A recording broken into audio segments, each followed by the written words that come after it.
Before we kick off, let's match the OCR data with the original data from the exhibits, just so you can see that I did actually clean them up.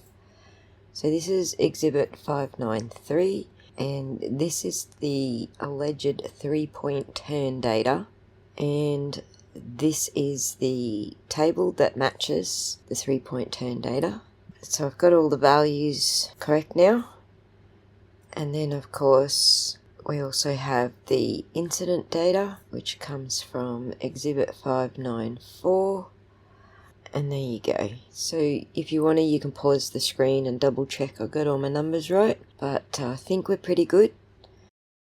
From all of our previous exercises, we got a rough idea what kind of questions we can ask ChatGPT and what it's capable of.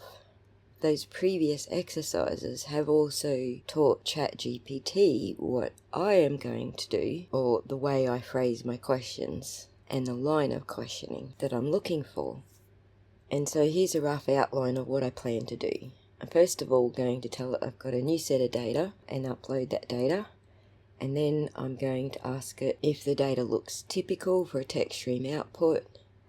And then I'm going to describe the two events. I'm going to be a little bit looser about describing the first event as a 3-point turn. I'm just going to call it a turning maneuver. And then we'll let the AI decide what kind of turning maneuver it represents. Assuming the AI decides that the data provided doesn't accurately reflect the scenario, then I would go on to ask it to produce an example data set to show us how that claimed scenario should look in the data. I'm going to throw in some assertions that Trooper Paul made on the stand to see if any of his data supports those assertions. And then we might narrow down some turn types from real-world scenarios to compare the data with, like J-turn and U-turn, etc. And then we'll ask the AI what kinds of maneuvers and driving activities they think the data set represents. This is just an outline, and we may get sidetracked with things that it offers to analyse for us along the way. And finally, we'll ask it to analyse the videos again, only this time I have noted down to the millisecond where each of the notable triggered events happen, just to be sure that the AI is accurate, because the camera angle might make it difficult to pick up some of these movements. And then we will compare that data with the two data sets already uploaded. We'll also compare it with the key cycle data, because it's supposed to match cycle 1164 through to 1167. Then when we're finished analysing the test videos, we will analyse the tow truck video and see where that fits into the equation. The tow truck video has a lot of activity, and much of it is almost off the screen. But again, I broke it down to milliseconds and grouped it into 7 main groups of movements, just to be sure the AI tracks the actual movements we want it to track. And then we'll find where that actually fits into any of the data we've given it so far, and that is the outline of our game plan. So let's put it into action.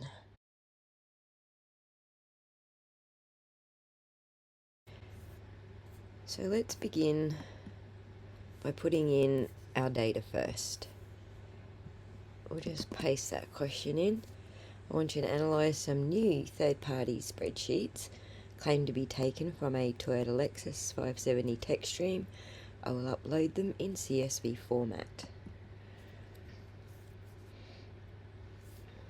Okay, it is ready. So I am going to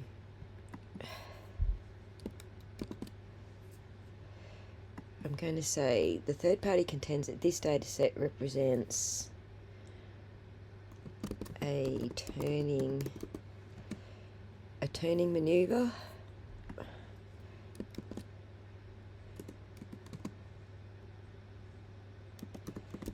like a 3-point turn. So let me connect.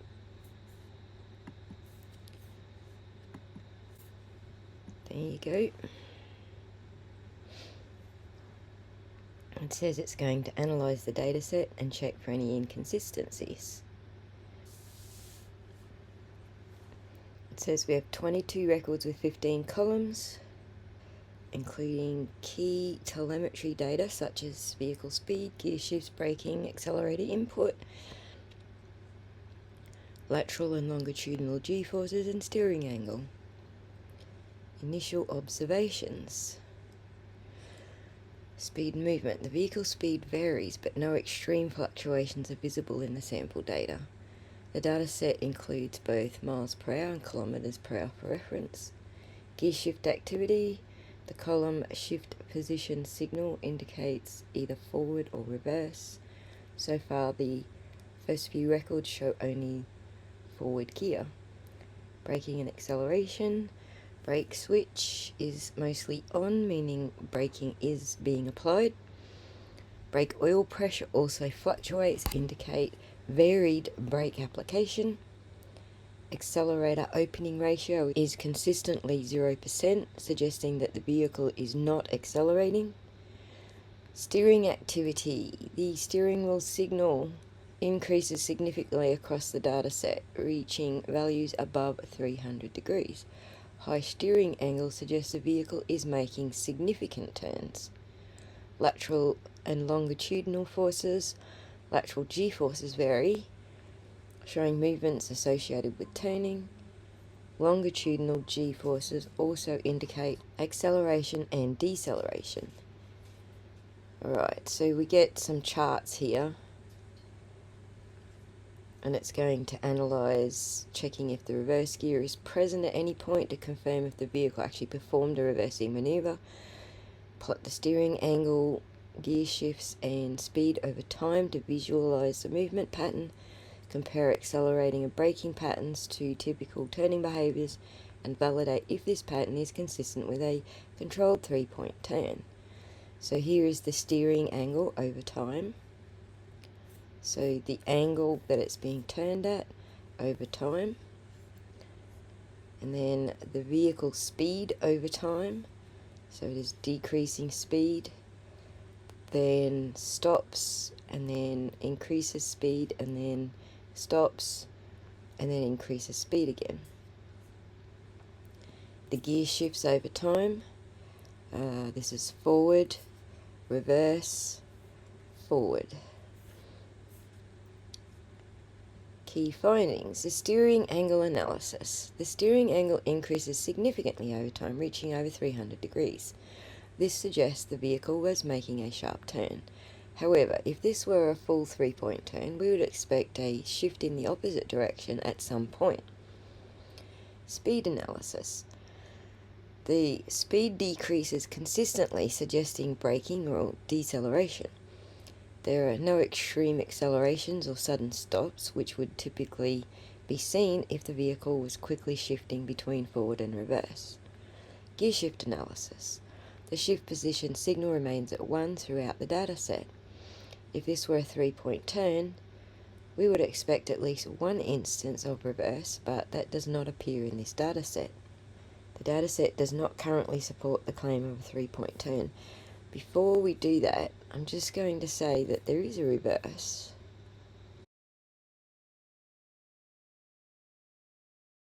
So, between 4 and 8 seconds.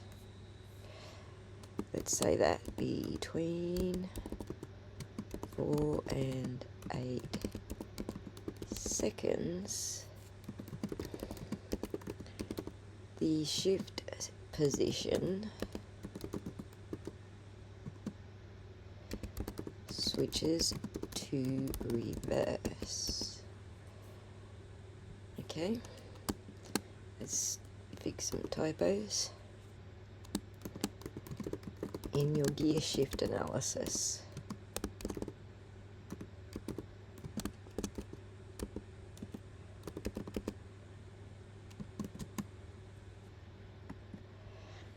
Let's make it correct that.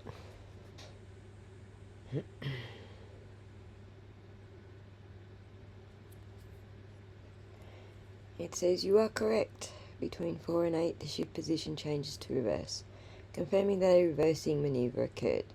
Here's a breakdown of what happens in this time frame.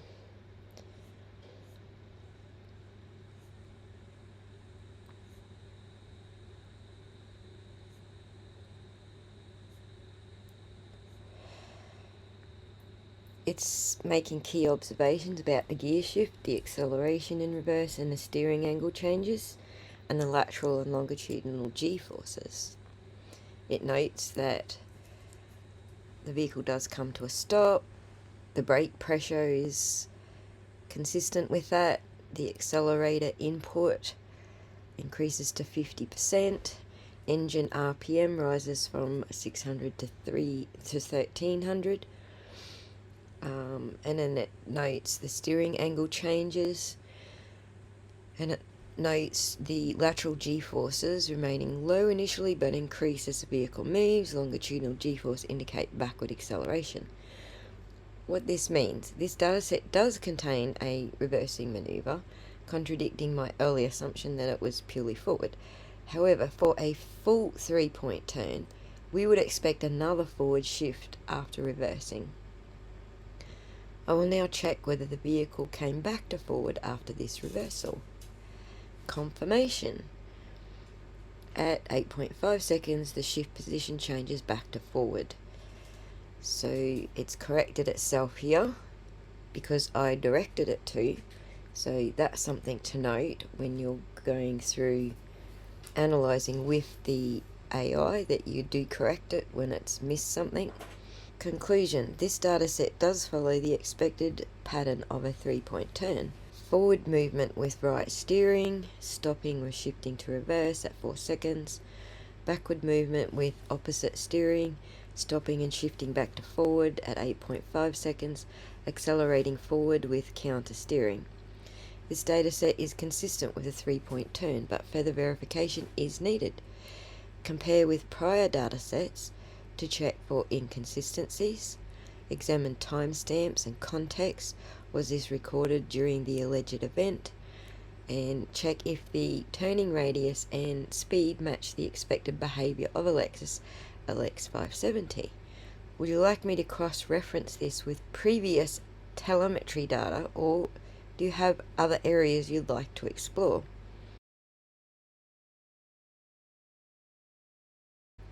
Let's cross-reference with real-world telemetry data.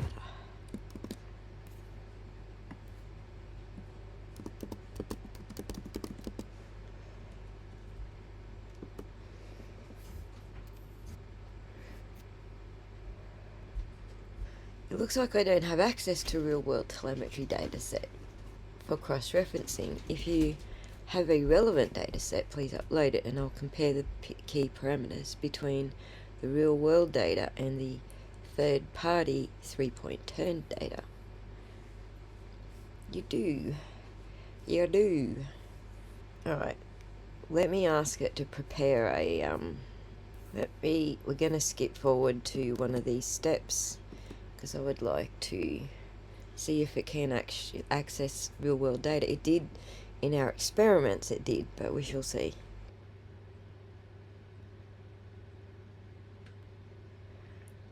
It looks like there was a mismatch in the dataset length for the Y turn steering values. I'll correct this and regenerate the full dataset with properly aligned values. Let me fix that now.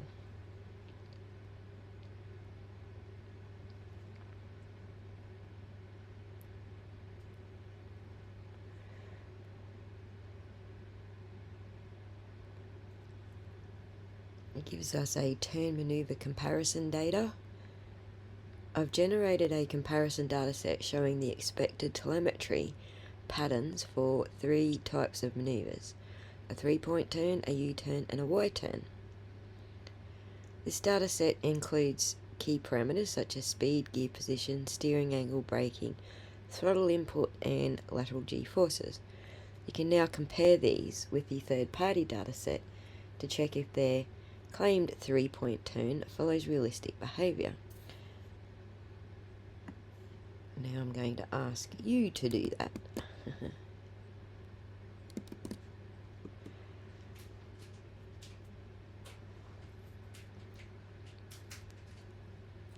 Okay, so it shows us a speed comparison, an expected versus the third party's claimed 3-point turn.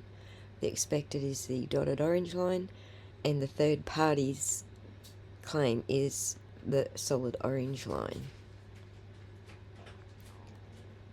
They are kind of, this is the opposite here, and this is the opposite here. We have a gear shift comparison, then they're both exactly the same. We have a steering angle comparison, which looks pretty smooth. That looks fairly consistent. And then we have braking behaviour comparison.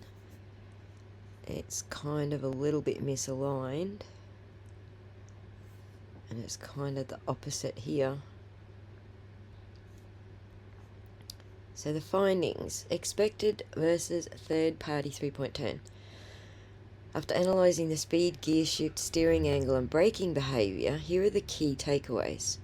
Speed comparison. The expected 3-point turn shows a more gradual acceleration-deceleration in all three phases. The third-party dataset has abrupt changes in speed, especially during the reverse phase. This suggests either excessive throttle input or inconsistencies in data logging. We will take notice of these as we move along. The gear shift comparison. Both datasets show the expected forward-reverse transition. However, the timing and duration of each phase in the third-party dataset do not align with real-world TechStream data for a controlled 3-point turn. The reverse phase seems shorter than expected, which may indicate a rushed manoeuvre or an incomplete dataset. Steering angle comparisons. The expected dataset shows smooth progressive steering adjustments throughout the manoeuvre. The third-party dataset has sharp and sudden changes in steering angle, which are not typical of a driver executing a controlled 3-point turn. This would indicate jerky movements or incorrect data interpretation. Braking behaviour. In a typical 3-point turn, braking is used mainly before shifting gears and when coming to a full stop, obviously because it's an automatic. Slightly different braking behaviour if you don't have a manual gear shift. The third-party dataset shows an inconsistent braking pattern, with braking occurring at unexpected moments. This raises concerns about whether this data was manually adjusted or if the vehicle's braking was not properly accounted for. Conclusion. The third-party dataset does resemble a 3-point turn in general structure, forward, reverse, forward. However, the execution does not match real-world telemetry data, particularly in terms of inconsistent speed control, abrupt and unnatural steering changes, unusual braking behaviour. These inconsistencies suggest either driver error, manipulation, or selective data logging. Alright, would you like me to refine the comparison further or check additional anomalies? Now I would actually like to move on to the second data set. Let's move on to the next data set. So the next data set is going to be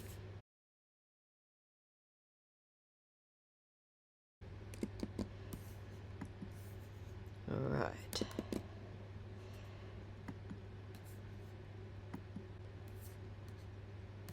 Incident.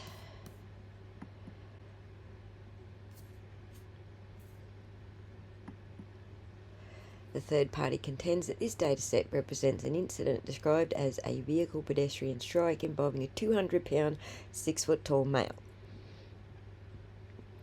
I'll analyse the dataset now, focusing on key telemetry parameters such as speed, acceleration, gear shifts, and steering input to determine whether the data supports the claim of a vehicle pedestrian collision involving a 200-pound, 6-foot male. I'll start by loading and inspecting the dataset. Initial observations. The observations of the incident dataset consists of 22 records with key telemetry parameters recorded over time. Key findings: speed movement, initial speed 13.7 miles per hour. For those of us in metric, 22 kilometers per hour. Speed decreases over time. This suggests deceleration, but not necessarily a sudden stop. Gear shift activity: the shift position signal remains at 1 forward throughout.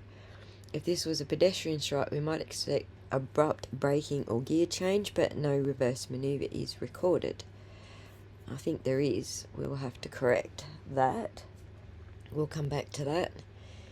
If this was a pedestrian stripe, we might expect abrupt braking or gear change, but no reverse maneuver is recorded.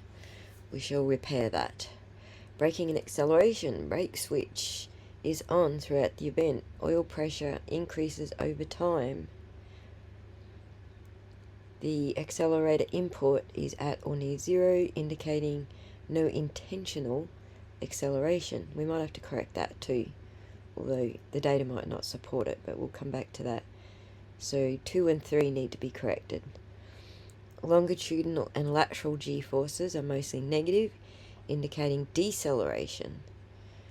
Lateral g-forces are minimal, suggesting little to no turning motion. Let me just highlight 2 and 3 so we can correct those. Steering input: the steering signal is very low, mostly near zero.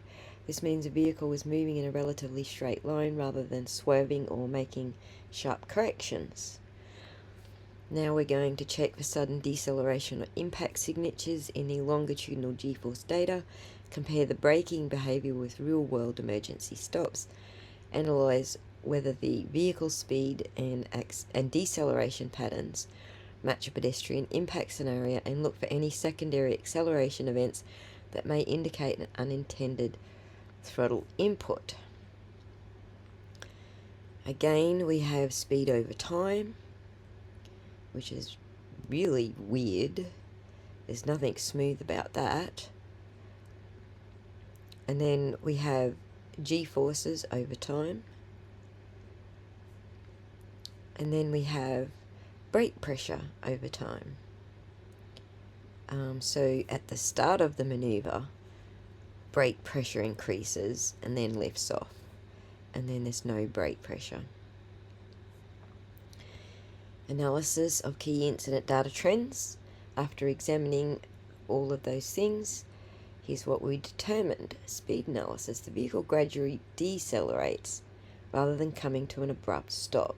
No sudden drop in speed. Well, before I'm going to actually ask it to redo this. Let me go back to here. In your initial observations,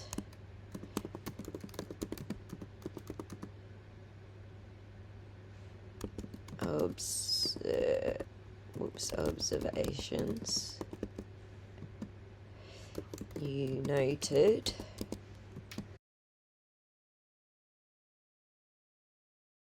no reverse gear shift and no intentional acceleration,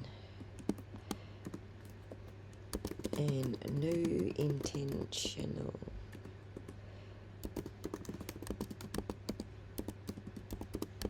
acceleration. Now let me just fix some typos. Rightio. I want you to repair those two. So I'm going to just refer back to the charts just to remember where those are. The data set shows a neutral shift position at and a reverse shift position at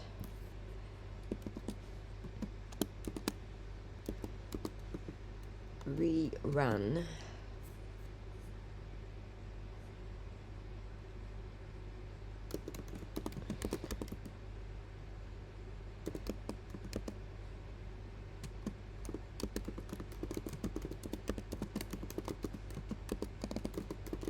Rerun your analysis taking these into account.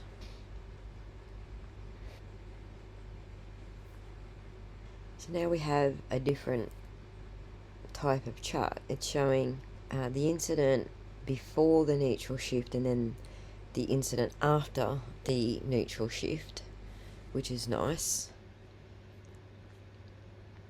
But what's inconsistent is where the data ends and picks up again.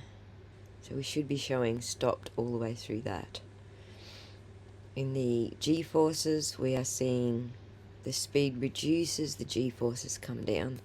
So we might expect to see a braking event right here in this next chart. But the G after a neutral shift is way up here, and that's probably inconsistent, I would say.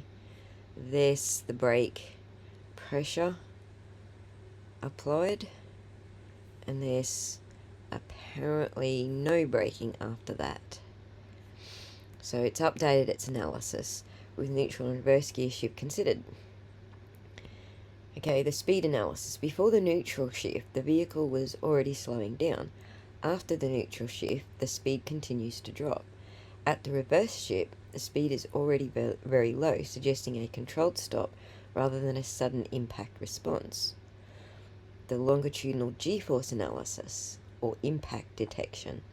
There's no significant spike in G-force that occurs at the neutral shift. No sharp deceleration event before or at the reverse shift. This means that if an impact occurred, it did not produce a strong enough force to register as a collision event. Braking pressure analysis. The brake pressure increases steadily leading up to the neutral shift. By the time the reverse shift happens, the brake pressure has already stabilized. This does not match the expected pattern of an emergency stop or collision response. The key takeaways. The dataset does not show a sudden impact event. If a 200-pound pedestrian were struck, we would expect to see a sudden spike in longitudinal G-forces, but no such pattern appears. The transition to neutral and then reverse appears deliberate. If the vehicle was in an accident, we would expect either a sudden stop, i.e. panic braking, or a jerky gear shift pattern from impact shock. Instead, the data shows a smooth transition. The driver appears to have been in control, slowing the vehicle normally. No unintentional acceleration, no erratic steering behavior, and brake application is gradual, not reactive. Final assessment. The neutral and reverse shifts do not indicate panic or emergency response. The data does not strongly support a high-impact pedestrian strike scenario. It is possible the vehicle was brought to a controlled stop before a collision rather than as a reaction to a collision. Let me pick up this speed. I think it's at the 24 miles per hour. Let's say the third party claims that 24.2 miles per hour, the collision occurred there.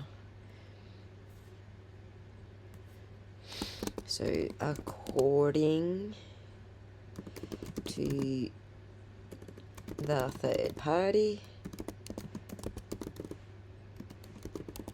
the collision occurred at when the speed reached 24.2 mph. Let's see how it responds to that. So it's showing us that the alleged collision happened here on this dark dotted line, marking the 24.2 miles per hour. It's showing a break in the longitudinal G-force. It ends here and then picks up down here. And then it's showing the brake oil pressure is not applied, no brakes. Updated analysis considering the alleged collision at 11:46.55 seconds, 24 miles per hour. On the speed analysis, The vehicle does reach 24.2 miles per hour at 11:46.55 seconds, which is consistent with the third-party claim. However, the speed does not show an immediate drop afterward, which would be expected if a 200-pound pedestrian was struck.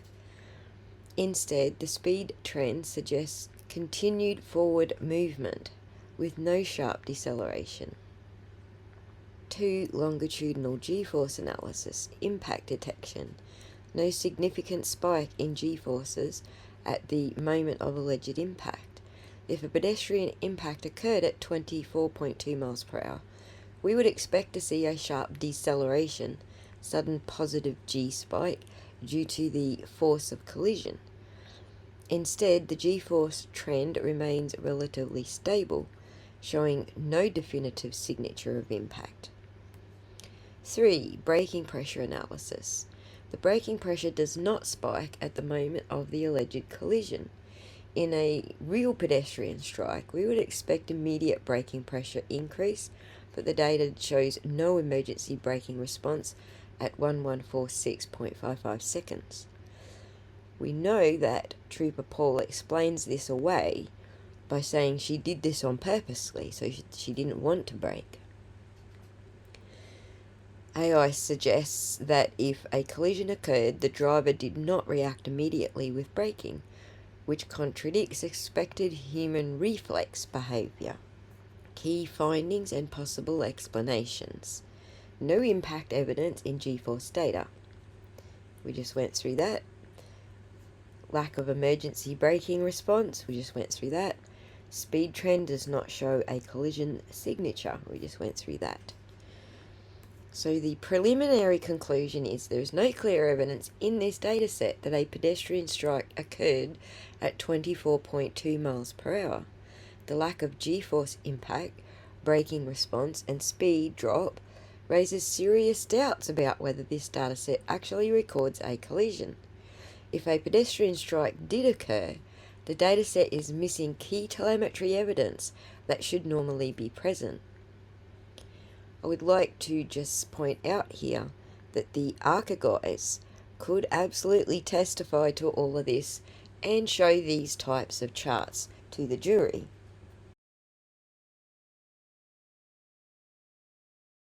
Let's tell the AI what Trooper Paul claims about this incident. The third party claims that striking a pedestrian would cause very little change in velocity. That's what he testified to. We already know it doesn't support that, so I just want to say, how do the longitudinal G-forces in the incident data set dispute this claim? Let's see how that goes.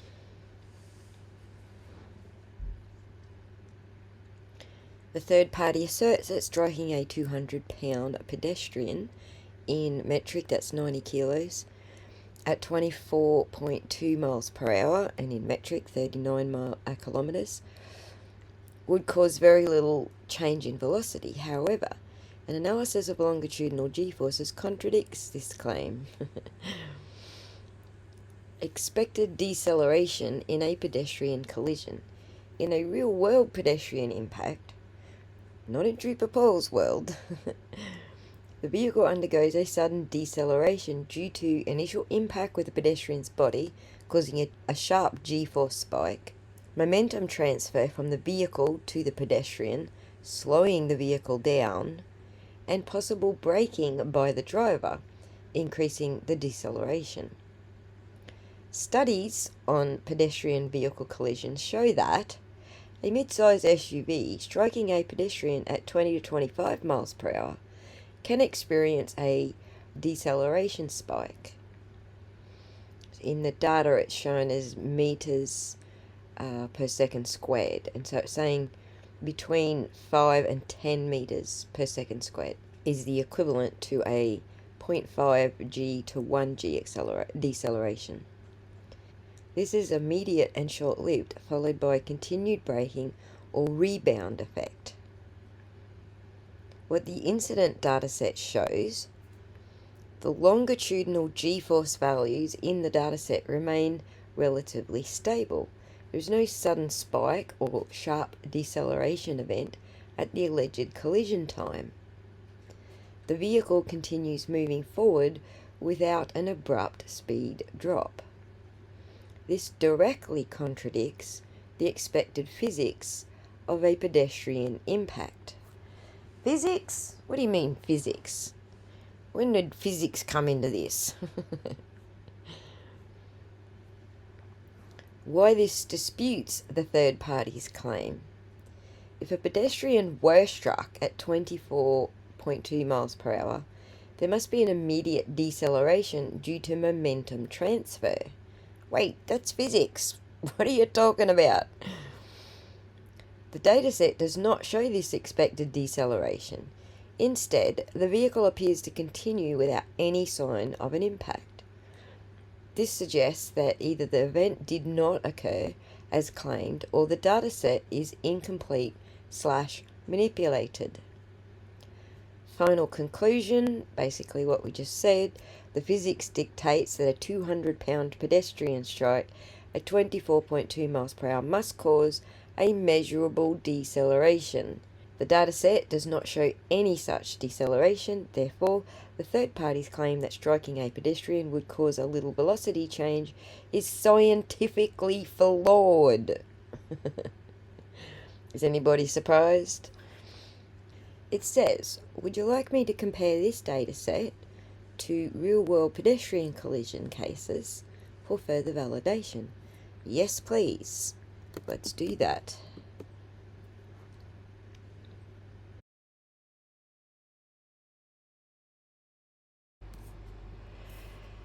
Okay, I had to step away for a bit and then the execution state reset itself.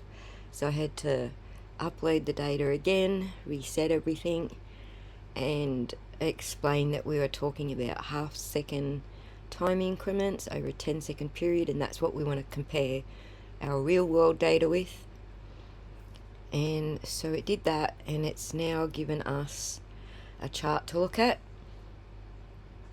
The blue dotted line is real-world pedestrian collision, and then the red solid line is the incident, which is all over the freaking shop, and then the expected impact window is sort of here and here. So this kind of shows us the g-forces go way down as soon as you hit something, and then if you continue on through, then they lessen, basically. What we see in the incident is a sudden drop, and then a sudden rise, and then a drop, which is not really consistent with what would be expected in normal collision data. It says the real-world pedestrian collision versus incident data set, 0 to 10 seconds in 0.5 second increments. This chart compares the longitudinal g-forces of real-world pedestrian collision cases, the blue dashed line, and the third-party incident dataset, the red line with markers. The key findings, put that back on the screen while I read this for you. The key findings on the blue dash line: braking phase, negative 0.2 g to negative 0.3 g before impact. Sudden spike, approximately negative 1.2 g to 1 g at impact, indicating the force transfer from vehicle to pedestrian. And then stabilization as the vehicle continues braking or slows down post-impact. So this slowing down post-impact. The incident data set, which is the red line, there's no sharp impact g-force spike between 2.5 and 4.5. Between 2.5 and 4.5. There's a sudden drop, deceleration, and then acceleration, and then deceleration. There's kind of several of them. So we'll correct that. The longitudinal g-forces remain stable and do not match a collision signature. No sudden deceleration or rebound effect as expected from a pedestrian impact. Let's just take a quick look at Trooper Paul's data again, just so you can see why it's saying that. If you look at total time per second row, that's where it's telling us between the 2.5 and 4.5 second mark, the spike in g-forces occurred. Whereas if you're looking at Trooper Paul's data, he's saying the spike occurred at the 24.2 miles per hour speed mark, which is way up here at 9 seconds. Or rather, he's explaining away the lack of spike by saying it wasn't enough force to cause a change in velocity. A 200-pound pedestrian impact at 24.2 miles per hour should produce a measurable g-force spike. The incident dataset does not show this impact pattern. This suggests no pedestrian was struck during this event. The dataset is missing key telemetry data, or the event was misrepresented. I would like you to tell me what this is about. The incident data set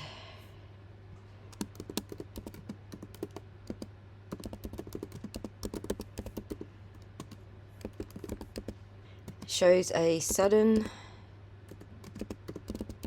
deceleration from it at 2.5 seconds to there at 3 seconds,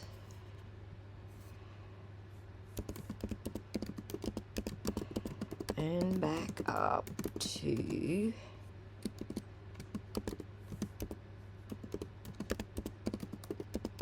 at 3.5 seconds, with another drop to at 4 seconds.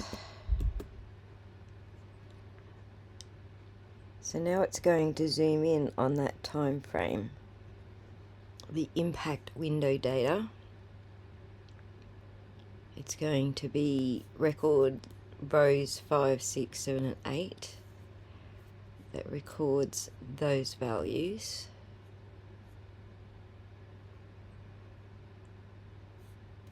Longitudinal g-forces.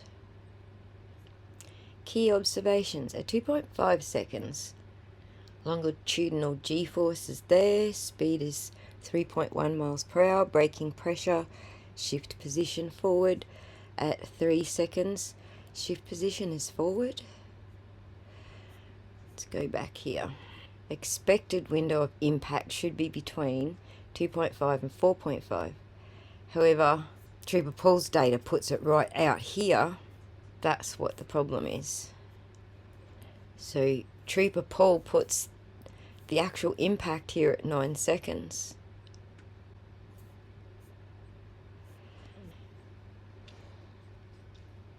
At 3 seconds, at 3.5 seconds, and then at 4 seconds, does this match pedestrian impact? A sharp deceleration. Comparing this dataset to known impact data, the third-party claim of pedestrian strike at 24 miles per hour remains unproven by this data. So the speed of 24 miles per hour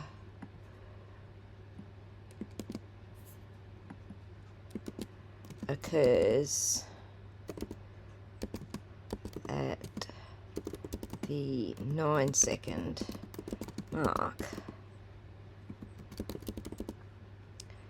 whereas the spike in g-force in longitudinal g-force is noted in the data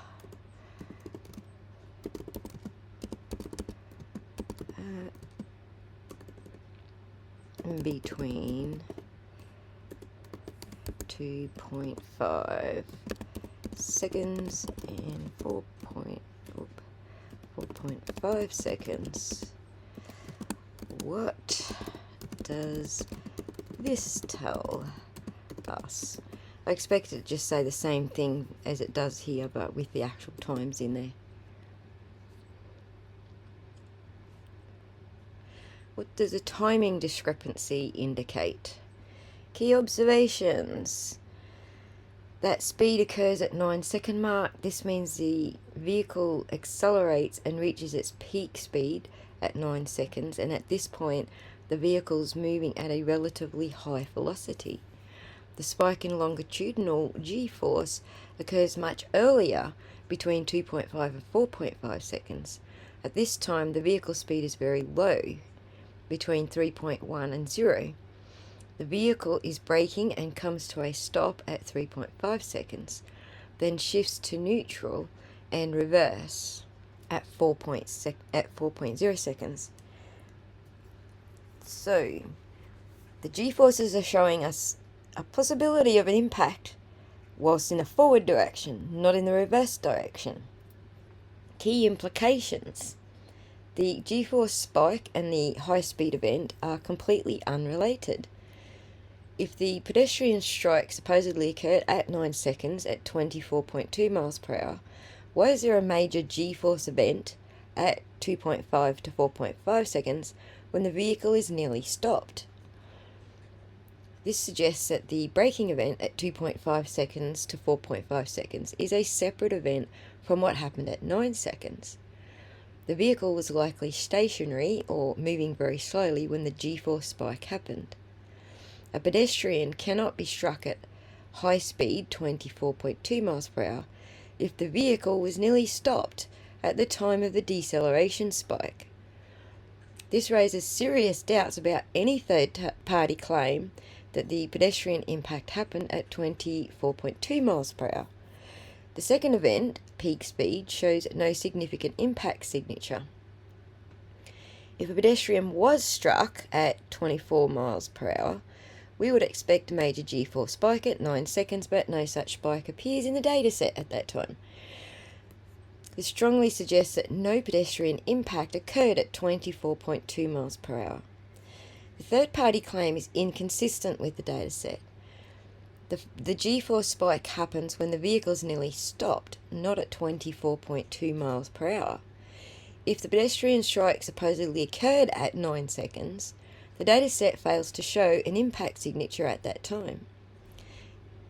This raises the possibility that the third party is misrepresenting or misrepresented the data.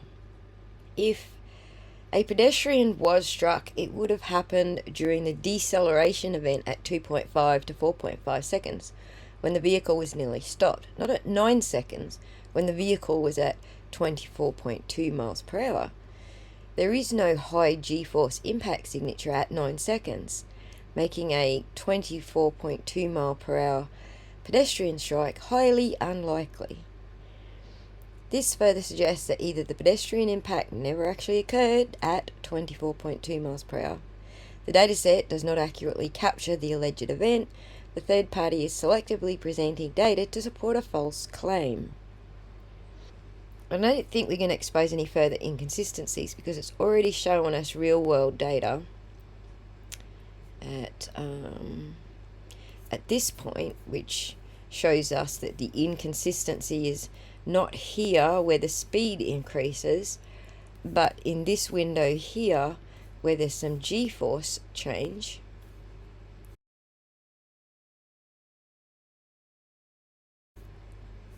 So I think we can skip through and we could go to analyze braking and acceleration and gear shifts in more detail to reconstruct what actually happened.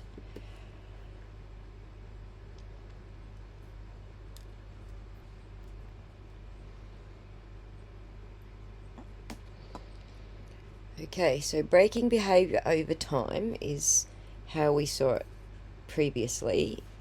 Brake pressure over time. Throttle opening ratio compared to speed. So the orange line is the throttle, and then the speed is the red line. And then the gear shifts over time. Forward, neutral, reverse. So reconstructing the event based on braking, acceleration and gear shifts. The braking behaviour. So it's basically describing what I just pointed out to you. What this tells us is the braking event, 2.5 to 4.5 seconds, appears to be separate from the 9-second speed event. The major deceleration event happens early when the vehicle is nearly stopped. The vehicle is stationary at 3.5 seconds, then shifts into reverse at 4 seconds before accelerating again. That would be consistent with Trooper Paul saying she pulled forward 62 feet so that she could reverse up 62 feet. The vehicle accelerated deliberately after the braking event. The data does not show sudden unintended acceleration.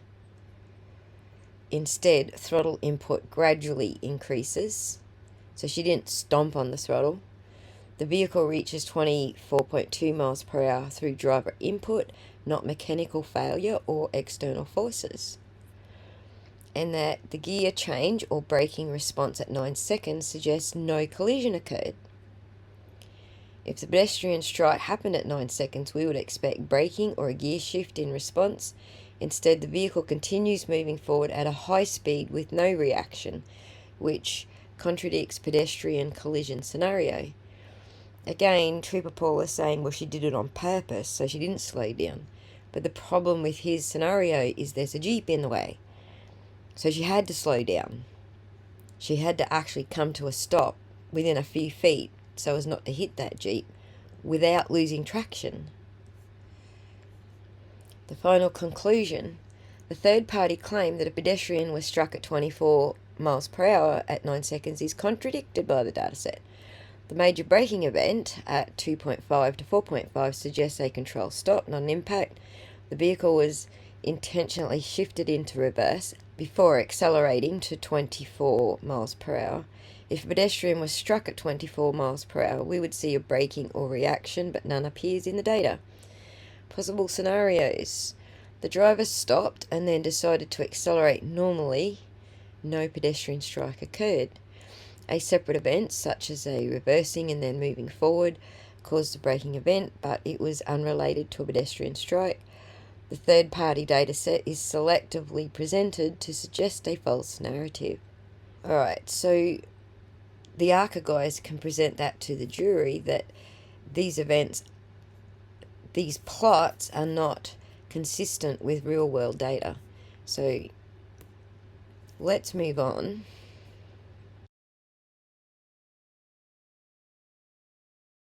Because it reset itself when I went out to do the rubbish, it's not going to have the other data set, but I'd like to move on and just say that both data sets are supposedly on the same key cycle, approximately 8 minutes apart.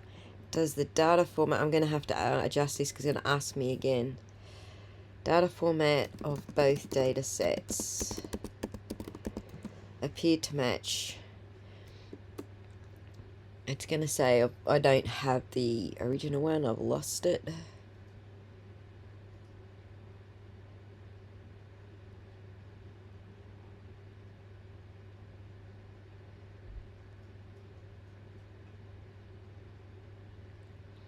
The execution state was reset and I lost everything. Please upload both datasets.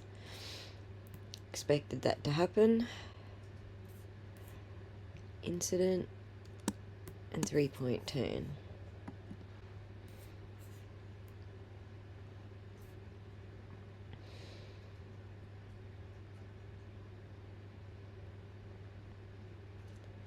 Okay, analysis of the comparison between incident and 3-point turn. Column structure. Both datasets have identical column headers which match expected Toyota tech stream output. This means, at least structurally, both datasets appear formatted consistently. Timestamp format and sequential check. To further validate authenticity, I'll analyze time intervals. It looks like there was an issue processing the files. Really? Again?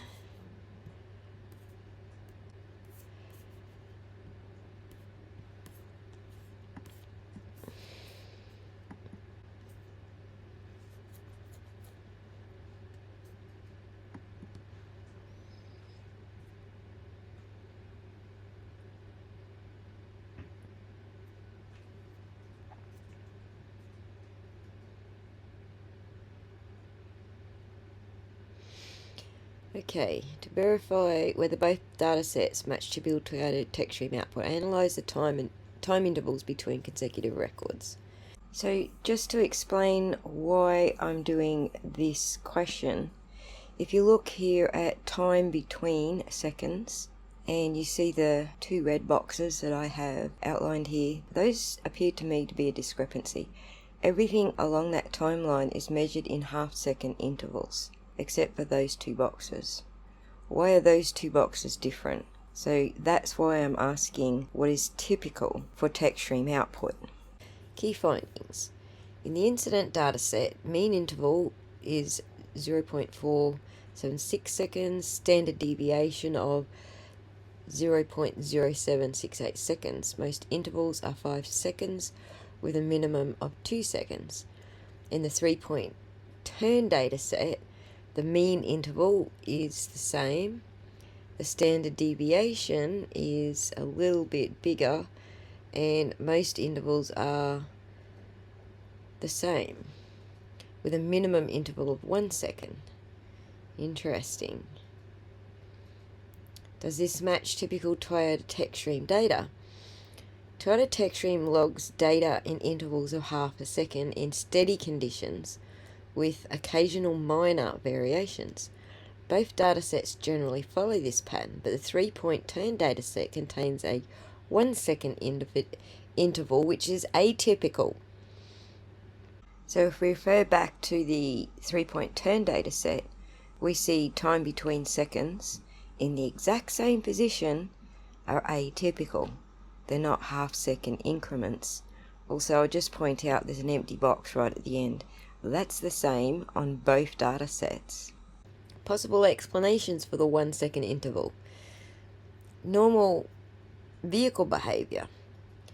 Some vehicle events, like sudden throttle changes or braking, can trigger shorter logging intervals. Manual data editing or selective logging, which is what we suspect, if the data was manually altered, this could introduce anomalies.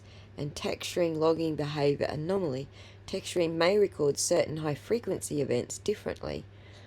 Well, now I want to tell it that these two things are on the same key cycle. So why would it switch from half a second logging to 0.1 second logging in the middle of recording everything?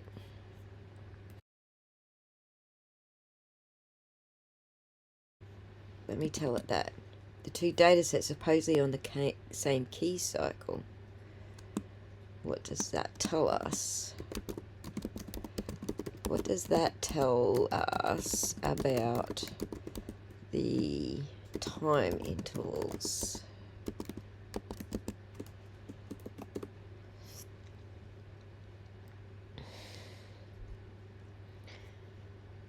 The two data sets are claimed to be from the same key cycle, recorded 8 minutes apart. Toyota text stream typically records data continuously in uniform time intervals per entry. If both data sets from the same key cycle, the time intervals should align across both files. Dun dun dun! There we go. There's another inconsistency that the ARCA guys could point out, that the time interval is incorrect. What the time interval tells us, if the data sets are truly continuous from the same key cycle, there should be no missing time between the two data sets, so that 8 minutes should be there. The last timestamp of the first data set, the 3-point turn, should be followed by the first timestamp of the second data set in the incident. Of course, after the 8 minutes. The recording intervals of half a second should remain consistent across both data sets. if there is a gap or a reset in the data, if the timestamp jumps a large gap between the last entry of one file and the first entry of the other, this suggests a possible data omission. Well, we know that 8 minutes is missing, so yes, it is omitted. If the time resets instead of continuing, it might indicate a separate recording session rather than a continuous log from the same key cycle. Well, Trooper Paul is claiming it's from the same key cycle. If the time intervals differ between the two data sets, Toyota TechStream logs at a consistent rate, so any major time difference in intervals could suggest selective logging, different logging conditions, and 2 separate key cycles instead of 1. Dun dun dun! Which is what I suspect it is. No, let's not analyse it. We've already established it's something like 7 minutes or something. Upload both files again. God damn it. Alright, we're going to do it anyway, so. Upload both files again. This can be frustrating if you get resets in between. Off we go again.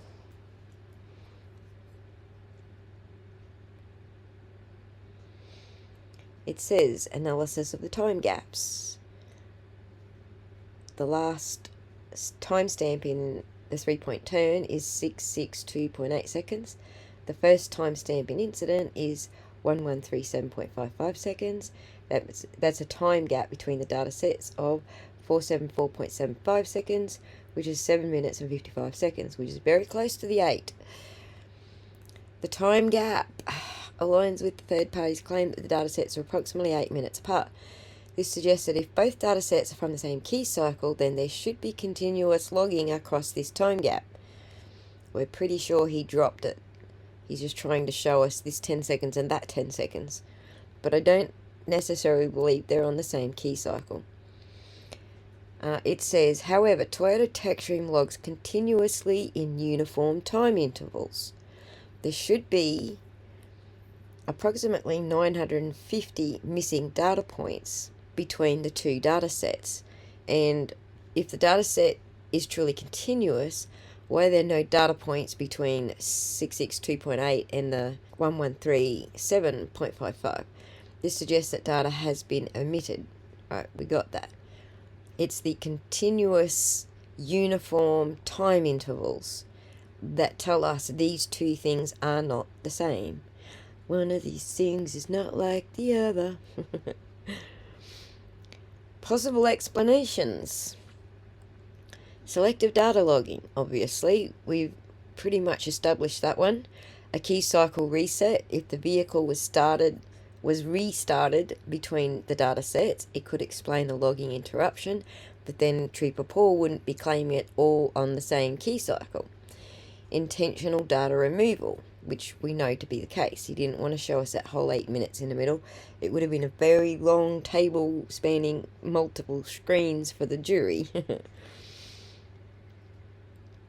If these data sets were used to construct a narrative, any contradictory evidence could have been deleted.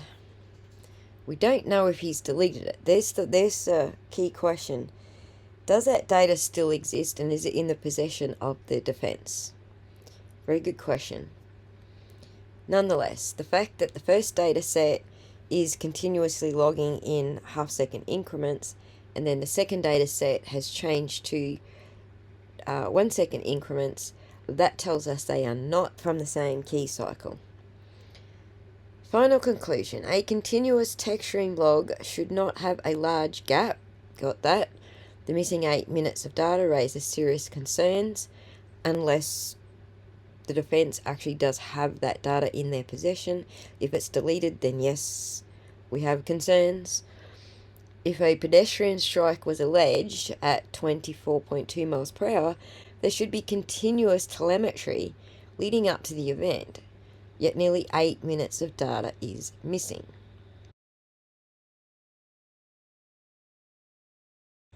We're ready to move on now to the next phase. And that's going to be We're going to tell it what the third party claims about the data, not just, this impact was meant to happen at 24 miles per hour, but the rest of the story.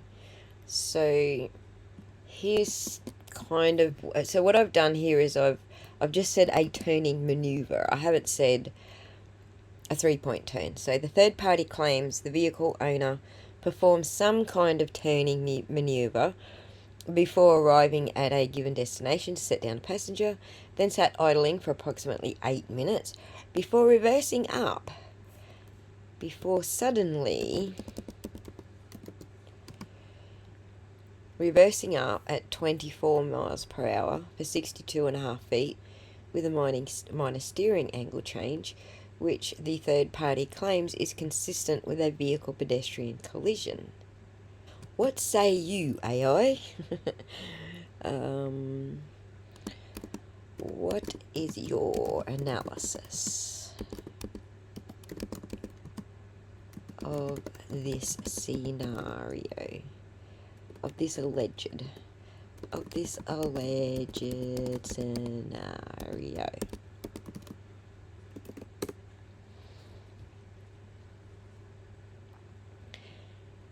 Analysis of the third party's alleged scenario.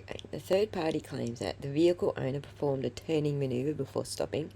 The vehicle idled for approximately 8 minutes. The vehicle then suddenly reversed at that speed over that distance with only minor steering changes. The third party interprets this as a pedestrian collision event. I'll analyse this claim based on vehicle movement, idling pattern, acceleration, blah blah blah. 1. If the 3-point turn dataset represents this maneuver, it should show steering input consistent with a turn, forward and reverse gear shifts, and expected changes in speed consistent with maneuver. Does the dataset confirm this claim? The 3-point turn dataset does not show a complete stop immediately before idling, meaning either the vehicle moved after this maneuver, contradicting the claim, or the data between this and the next data set is missing. Possible concern: if no clear stop is recorded before the 8-minute idle, then the dataset is incomplete. We got that one by now. This could indicate selective data logging rather than actual uninterrupted data sequence. The vehicle idling for 8 minutes. If the vehicle was idling, we should see a constant engine RPM between 6 and 800 RPM depending on the idling state. Throttle position near zero and no major speed fluctuations. Brake pressure either low or fluctuating slightly. Does the dataset support an 8-minute idle? No, it does not, because it's omitted. Without the 8-minute idling data, the claim cannot be validated. That's probably why it's missing and most likely deleted, so that we can't validate that claim or invalidate it. If the vehicle is in motion during this speed, this narrative collapses. That's probably why it's missing. A sudden reversal at 24.2 miles per hour. The claim that the vehicle reversed at 24.2 miles per hour over 62.5 feet requires throttle input supporting rapid acceleration, a matching longitudinal g-force profile, braking behaviour including controlled stopping, steering behaviour confirming it was not an evasive action. What does the dataset show? No sudden high throttle input is recorded before the acceleration to 24.2 miles per hour. Reversing at 24.2 miles per hour is highly unusual for normal driving. Typical safe reverse speeds are below 10 miles per hour. Most drivers never reach speeds beyond 15 miles per hour in reverse. At a 62.5 foot movement in reverse at 24.2 miles per hour, suggests a deliberate action, not an accidental press of the accelerator. Possible concern: a pedestrian strike would likely cause an immediate driver reaction, braking or swerving, but the dataset does not show this. Does the dataset show that the vehicle slowed after impact, or does it continue reversing? If there is no sudden deceleration, this further disputes the claim of an impact. The steering angle and pedestrian collision analysis. The third party claims a minor steering angle change is consistent with a pedestrian impact. What does the data set show? I would just highlight that because that is precisely what Trooper Paul said several times in his testimony. It was the slight steering angle change that made it key for him. If a pedestrian strike occurred at 24.2 miles per hour, there would be a major G-force spike from impact. Steering input should show some driver reaction. Brake application should occur almost immediately. Even if she was doing it on purpose, there was a Jeep in the way, so we needed to see that brake application. What does real-world data suggest? In real-world pedestrian crashes, drivers typically react instinctively, swerving or braking sharply. A pedestrian strike at 24.2 miles per hour would produce a clear G-force impact signature. Even minor steering adjustments would show some human reaction. The dataset does not show these expected reactions. If steering remains mostly unchanged, this is inconsistent with a driver reacting to an impact. Final analysis and conclusion. 1. The alleged scenario relies on missing data. The 8-minute idle period is not logged, meaning the entire setup for the event is unverifiable. If any movement occurred during this period, the claim is weakened. 2. The reversal at 24.2 miles per hour is highly unusual. Most drivers do not reverse this fast. If unintended, there should be a braking or erratic steering. Neither is clearly present. If intentional, the driver would have needed significant throttle input, which is not well supported. No impact signature is present in G-forces. A pedestrian strike at 24.2 miles per hour should produce a clear deceleration spike. The dataset does not show an impact signature, matching real-world crash data. And 4, the minor steering input is inconsistent with real pedestrian strike. Drivers react instinctively to collisions. A slight steering change does not align with how drivers typically react after hitting a person at high speed. Conclusion: the 8-minute gap is a major red flag. We know. The reversal at 24.2 miles per hour appears deliberate or requires more evidence to prove it was unintended. The dataset does not contain expected pedestrian impact signatures, and the minor steering angle claim does not align with real-world crash behaviour. This dataset, as presented, does not conclusively support the claim of a pedestrian collision.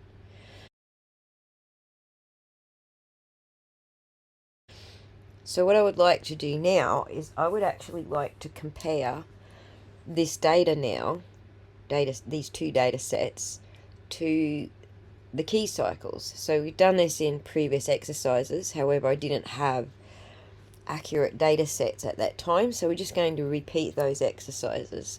Essentially, I would like to see if the incident data matches some key cycle data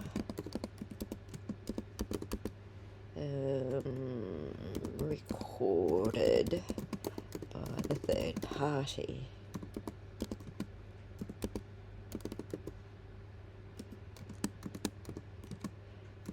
Okay, it is a CSV file.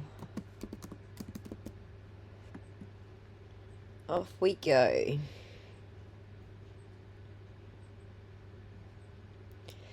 Key cycle data versus incident data comparison. The key cycle data contains 26 records with the following key fields. how this relates to the incident dataset. Key cycle 1162 appears twice, indicating multiple triggers. The trigger event is accelerator pedal opening, angle is medium or higher, meaning the significant throttle input was detected. This could be relevant if a third party claims sudden acceleration or an unintended movement. Is this the key cycle in which the alleged pedestrian strike happened? If so, it should match the incident dataset. Key cycle 1164 is also present. This is the same trigger event. If the vehicle was idling for 8 minutes, why is the accelerator pedal being pressed in these key cycles? This contradicts the idling for 8 minutes claim and suggests that there may have been movement or testing. No clear indication of pre-collision system activation for key cycle 1162. PCS operation history is logged in key cycles 1082 and 1111, but not in 1162. If a pedestrian was struck at 24 miles per hour, the PCS should have detected and logged an event.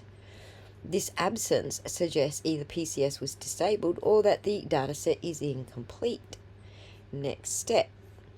Well, let's tell it now that the third party claims the entire dataset 1 and 2 are both on key cycle 1162 and that the rest is testing data. Okay, let's see how it responds to that. Ooh, we come to a fork in the road. So when you see ChatGPT respond like this, it's giving you options. There's a fork in the road, and you can have this direction response 1, or you can have that direction response 2. So in response 1, it says the key findings. The key cycle 1162 has an ODO reading of 12,629 miles. This represents the recorded mileage at the time of these events. Trigger event logged. Accelerator pedal opening. This suggests a rapid throttle input following a shift into reverse. This contradicts the claim that the vehicle was idling for 8 minutes. If the vehicle suddenly reversed, this trigger event would be consistent with that accelerated pattern. Comparing movement across datasets. ODO proxies via speed data. The total speed accumulation in the incident dataset, 193.6 miles per hour. Combined, this suggests significant vehicle movement occurred in key cycle 1162. This contradicts the idea that the vehicle was stationary for most of this key cycle. If key cycle 1162 was a continuous session, there should be no missing data. Yep, we got that. Just going to wrap up those. Let's have a look at 2. Response 2 says ODO mileage comparison for 1162. The ODO reading for 1162 in the key cycle dataset is 12,629 miles. The incident dataset shows vehicle speeds ranging from 0 to 24 miles per hour. The 3-point turn dataset shows vehicle speeds ranging from 0 to 9.9 miles per hour. Key findings. ODO consistency. The ODO value for 1162 is consistent across the records, meaning there's no sudden mileage jump that would indicate a missing key cycle. This suggests that both datasets in incident and 3-point turn could have been recorded in the same key cycle. Speed differences between the two datasets. 3-point turn dataset shows much lower speeds compared to incident dataset. If both data sets were part of the same continuous cycle, then the vehicle's movement changed significantly between these two events. This contradicts the third party's claim that the vehicle remained idling for 8 minutes between the events. This contradicts the third party's claim that it remained idling. Right. Instead, the speed difference suggests that another event occurred between the turning manoeuvre and the alleged incident.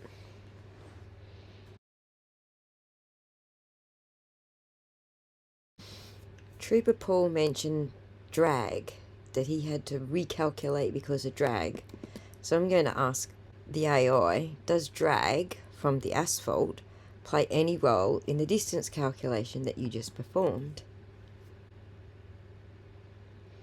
It says no, drag from asphalt, rolling resistance and surface friction was not factored into the previous distance calculation. The calculation was based purely on summed vehicle speed values over time and estimated average speed.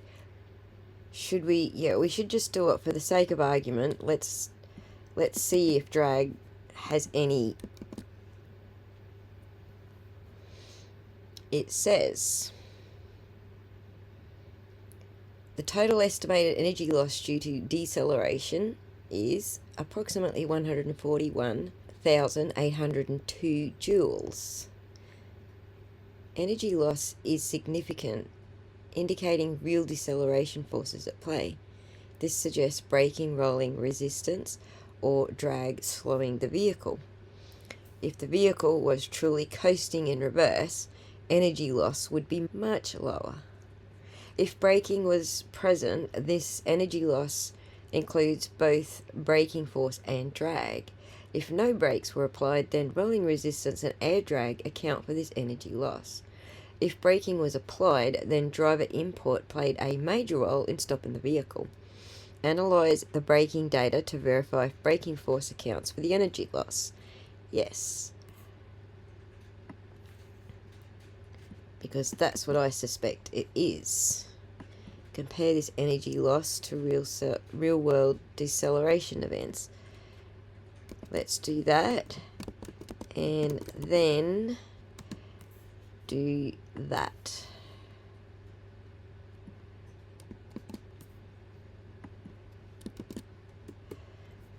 And we'll come back to real world.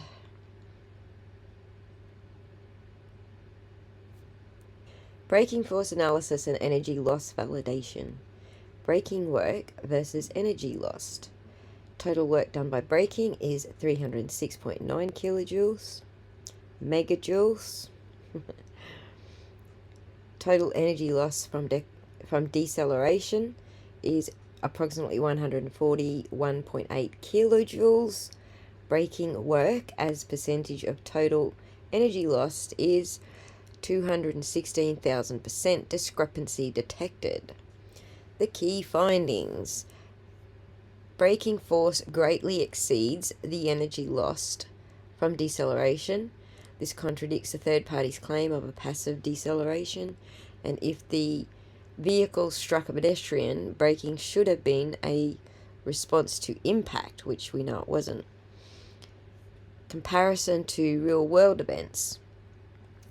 To validate this, we would compare the typical deceleration rates for similar vehicles. A Lexus LX570 braking from 24.2 miles per hour under full braking force can decelerate at approximately 8 to 10 meters per second squared. This would result in an energy loss of around 150 kilojoules in a normal emergency braking event. The calculated 141.8 kilojoules energy loss aligns with controlled braking rather than a crash scenario. If this were an uncontrolled reverse, drag alone would have caused much lower energy loss. Rolling resistance and air drag alone typically account for only 5 to 10% of energy loss at these speeds. The presence of high braking pressure confirms that braking, not drag, was the primary deceleration force. Final conclusion. Braking force was significantly greater than the energy loss through normal deceleration. This confirms that braking was actively applied, contradicting claims of an uncontrolled rollback. The braking pattern does not match an emergency response to impact, but rather a controlled stop. If a pedestrian strike had occurred, we would expect more abrupt G-force spikes and braking anomalies. This dataset suggests braking was planned rather than reactive. So we are an hour and 25 into this, and we still have a lot of ground to cover, so I'm going to split this into two videos. To summarise some of the key points that we learned here, first of all, Trooper Paul's two data sets showing the alleged 3-point turn and the alleged incident contrast significantly with any real-world data plotting similar turning manoeuvres and pedestrian vehicle strikes. Trooper Paul's data also shows us that a deceleration or G-force event did happen, but not at the 9-second mark, where the speed was up to 24.2 miles per hour. It happened much earlier, just before the switch to neutral, which suggests the brakes were applied. The vehicle was brought to a stop, and then it was switched to reverse. We also found out that there's some time discrepancies right at the triggered event in both data sets, not to mention a time discrepancy being missing altogether at the end of each data set. The AI performed some basic calculations and came to the supposition that both exhibits or both data sets could be associated with key cycle 1162. And we've already established in previous videos, and AJ also did during the trial, that the vehicle was not in Karen's possession at key cycle 1162. And then we finished up with the AI analysing the drag factor, for which Trooper Paul provides a whole other chart to show his calculations. But the AI disagrees with his assertion that drag plays any role whatsoever, unless it's in direct context with braking events. So next video we're going to dive into the drag factor analysis a little deeper, and then we're going to also use all of these findings to compare against the test videos of Trooper Paul testing the Lexus. And then we're going to ask the AI one more time whether the tow truck data actually fits with the 3-point turn data at all. So stay tuned, that video's next.